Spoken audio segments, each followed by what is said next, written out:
Hi everyone, this is Noopy from DNB Academy, and in today's video I'm going to show you how to make basses like the ones in the track Dark Nights featuring Stuart Rowe by Siren.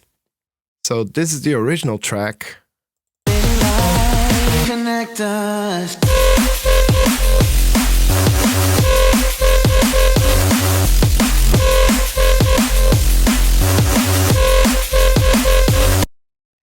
And this is my recreation. Connect us.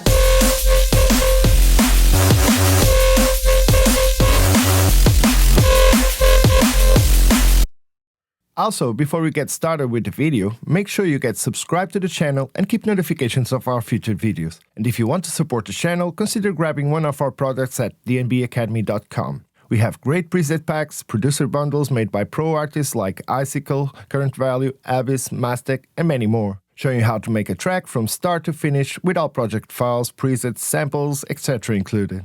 And speaking about samples and presets, if you want the ones from this video, consider joining the preset pass. The link is also in the description below. So that being said, let's get into the video. So for this bass we'll be using F2. Let's go into Serum. As a starter we're going to select the analog BD scene, just to have a clean sub with some extra harmonics. Let's open the wavetable to the fullest.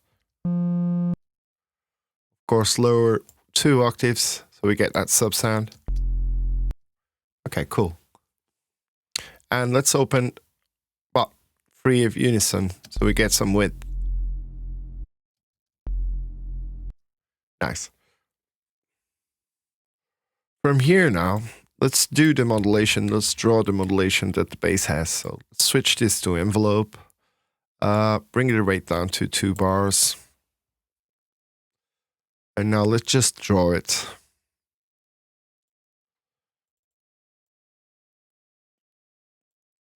I'm going to skip this part, otherwise it's going to be boring to see me drawing. I'll be right back with the drawing done.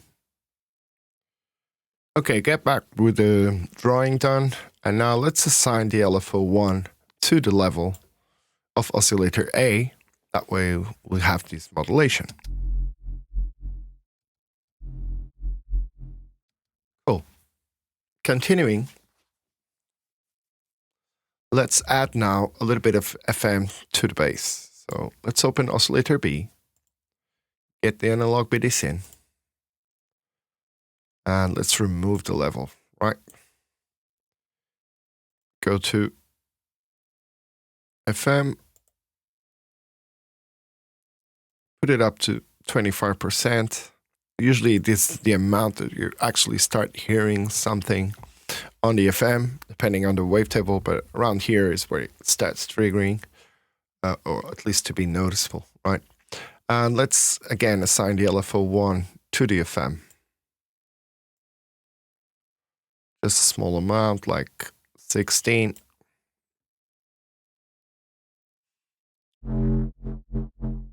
Okay, we got it FMing. So let's change the octave on oscillator B. And the semitones as well. Let's do 7 semitones, that's a fifth.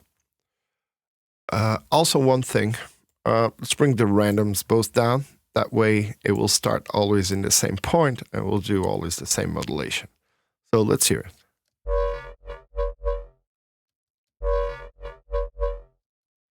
Okay, cool. From here, because we need a little bit more weight into the bass. So what we're going to do, we're going to assign oscillator B as well to the LFO. Besides the FM, it will be doing as well some volume modulation. So let's bring it down to about 90.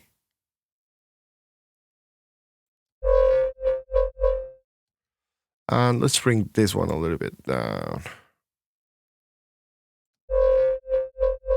Okay. So we're done with the oscillators, and now let's get back some of the sound, some of the sub, with some sub, of course. Let's bring the level all the way down, and again, assign it to LFO1. Don't forget 2 octaves down, so it matches the other ones.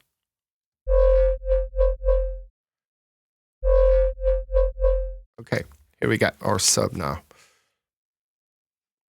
So from here, we're pretty much done. Let's go to the effects tab now.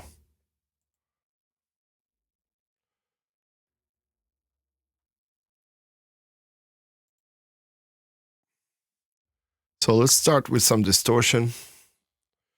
Let's do the tube distortion, get the drive around 50%. And again, let's add it to LFO1. We want this sound moving all the time. So a little bit, even if you move just a little bit in sounds, it will help it to feel a bit more natural. Okay, nice. Next, let's add a bit more of width with some chorus. Let's bring the rate down so that way it doesn't modulate between left and right. It doesn't oscillate actually. That way we keep the width of the chorus in control, because now we're gonna start lowering the depth, and you'll feel the difference in between the depth and the sides.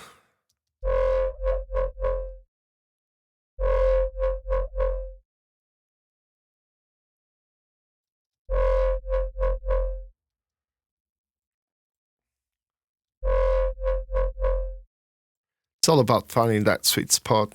Let's give it a little bit of low pass.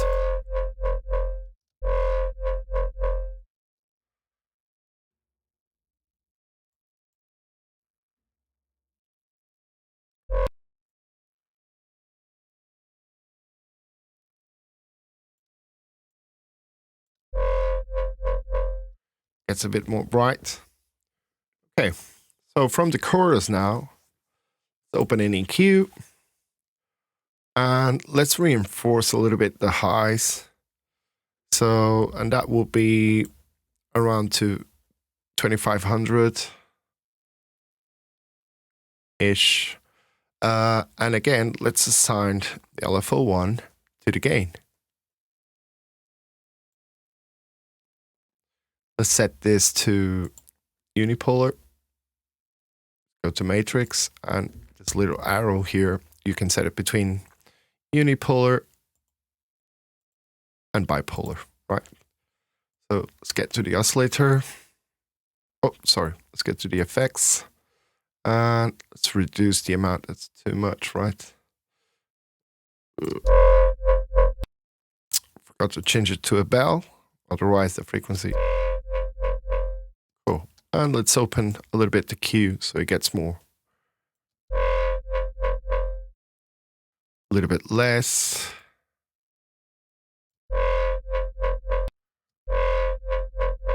Feels good here, around here.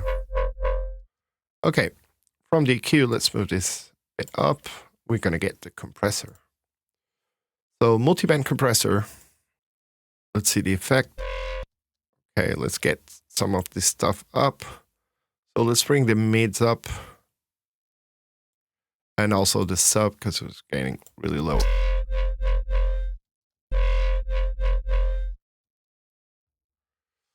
Set the threshold a little bit higher.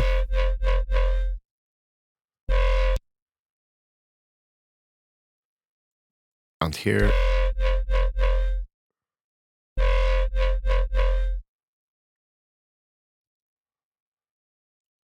Let's get this a bit higher.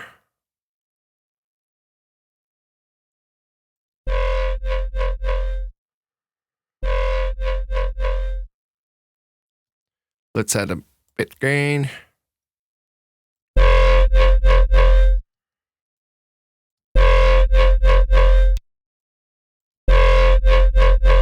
We're picking a little bit. Let's bring it a little bit down.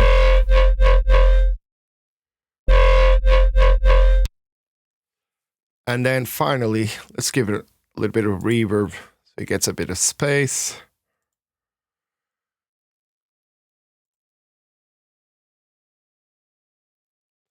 And on the reverb, we want to cut the lows, a little bit of the highs, just want the mids. Remove the spin and spin depth, because we don't want it the reverb spinning. And bring the decay down about 1.24 or something, 2.9, and the size also down.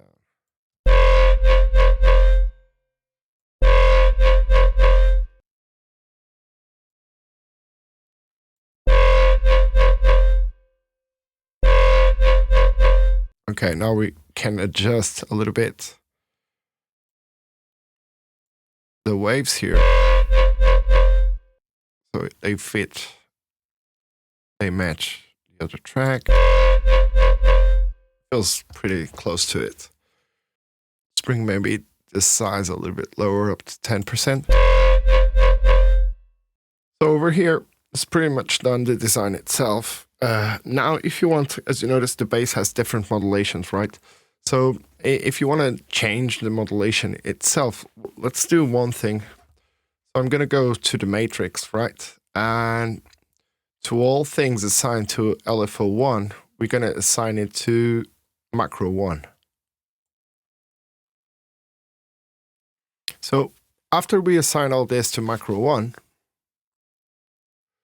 we're going to the LFOs, and with Alt, we're going to copy the LFO to LFO2. So if you move now to LFO2, we have the same curve, right? And what I want to do here is the second variation. So let's redo this a little bit more. We have one more dot.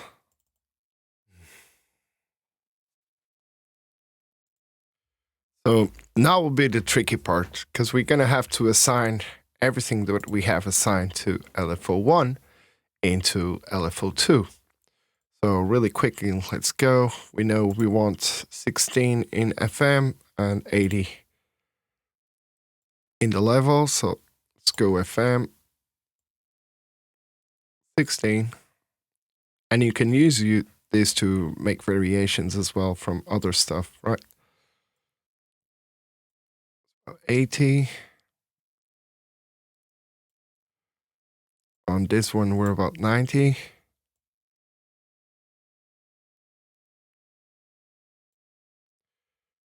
Now we have the sub, full. Now let's go into the effects, and where are we at? 17, and I know the distortion as well. 25, so let's move into LFO2. Drive 25.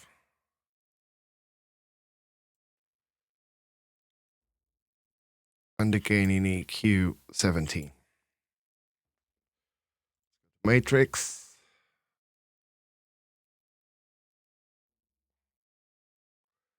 Set it to unipolar, and again, let's do 17. We can do it here. So again, let's assign all this to macro 1. So all assigned to macro 1. And now here comes the tricky part. Everything that is in LFO2, we're going to go here to mod and select inverted. So it's going to do the opposite that the LFO 1 does. So let's invert all this.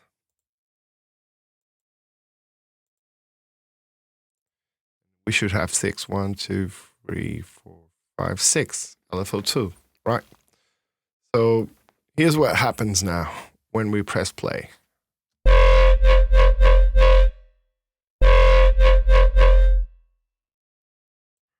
You see, when we change the macro, because then we can automate it, we can toggle between the rhythm of LFO1 and between the one of LFO2. Well, in this case, I should have done the inversion in the LFO1, so it would be first, but it's the same. If we type in here, we can do LFO2 / LFO1. There we go. And that way,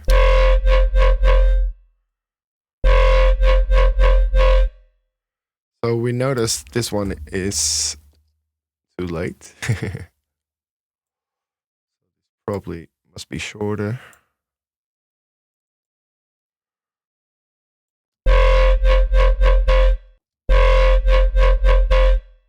Okay. Higher. Maybe not that high.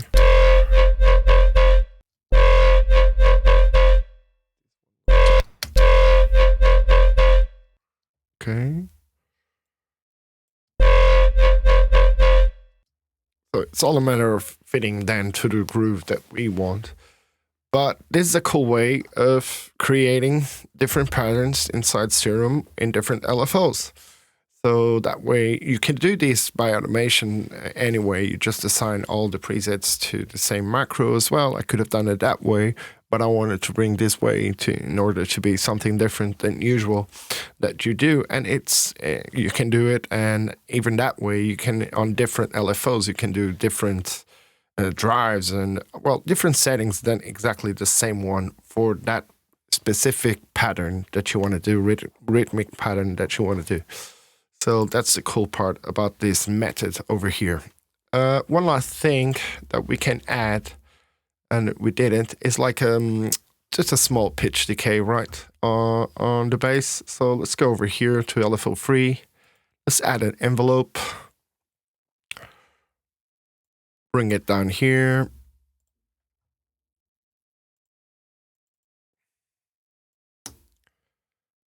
Out here, a nice curve. Let's get this to 1/8. And let's assign LFO 3. Go down here to master tuning.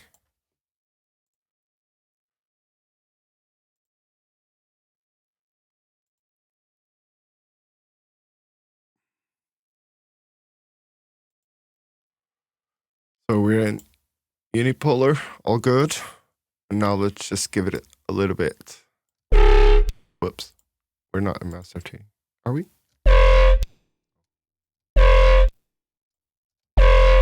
Yeah, we are.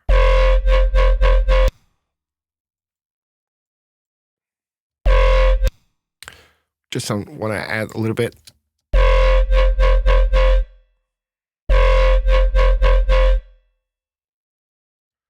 So we're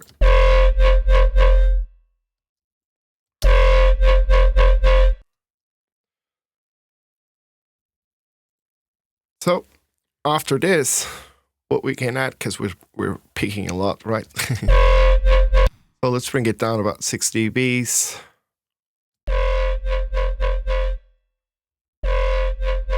Okay, no peaking. So let's go into this channel. Let's grab a free clip. Move it up 6 dB, 7. And let's bring the ceiling down by -1. And here we go. This was my recreation of the bass from the track Dark Nights featuring Stuart Rowe from Siren. So, if you like this video, make sure you get subscribed to the channel and keep notifications of our future videos. And if you want to support the channel, consider grabbing one of our products at dnbacademy.com. We have great preset packs, producer bundles made by pro artists like Icicle, Current Value, Abyss, Mastic, and many more, showing you how to make a track from start to finish with all project files, presets, samples, etc. included. And speaking about samples and presets, if you want the ones from this video, consider joining the Preset Pass. The link is also in the description below. So thanks for watching, I hope you have a nice day, and I'll see you in the next videos.